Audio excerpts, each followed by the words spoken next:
ওয়ালাইকুম আসসালাম ভাইরা আমাদের কষ্ট ভাই কেউ জানে না ভাই। এই দেখেন একটা আমাদের ঘর, এই ঘরটার মধ্যে আমরা কিভাবে মানে থাকি ভাই। গরম নাই, কোনো শীত নাই, কিছু নাই ভাই। এই জানে যে ভাঙ্গা একটা বেড়া দেয়, যে ওই দেখাচ্ছি ভাই, বেড়াটা কত ফুকা ভাই। এই যে একটা দিন এই বেড়া ভাই দেন, তাও ভাঙ্গা ভাই।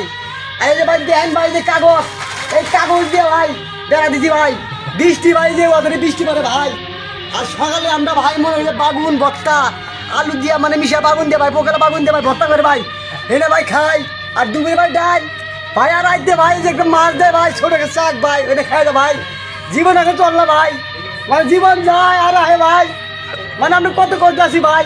ভাই যদি আপনি পারেন ভাই আমার জন্য ভাই একটু ভাই লাইক করেন ভাই। আর যদি না পারেন ভাই তাহলে তাও বলেন ভাই। মানে আমি খুব ভাই গরিব মানুষ ভাই, অসহায় মানুষ ভাই। এই আজকের জন্য কষ্ট করে বাড়াইছি ভাই, মানে কষ্টে বাড়াই যে কাজ করি, মানে সোজা করে কাজ করতে পারি না ভাই। মানে বাড়াই আমার মানে একটু মানে ভালো ভাই লাগে, তাতে ঘুম কামাই করি ভাই। আর থেকে পরে যাই ভাই, গাড়িতে যাই ভাই, মনে হয় পাইছি ভাই, কে দেখা বললো ভাই আমারে। মানে ভাই ঘুমে শুনে নাই দেখেন ভাই, একটা বিড়ি ভাই, এই বিড়ি আমি আছি ভাই। কিন্তু তাহলে খাই গেলে আপনি বলবেন কেন বিড়ি খান, খাই গেলে ভাই বিড়ি না খেলে তো ঘুম ভাই ছাড়ে না। তোর বিড়িটা খাই, তুমি বিড়ি ধরা ভাই আমার চোখে যায়।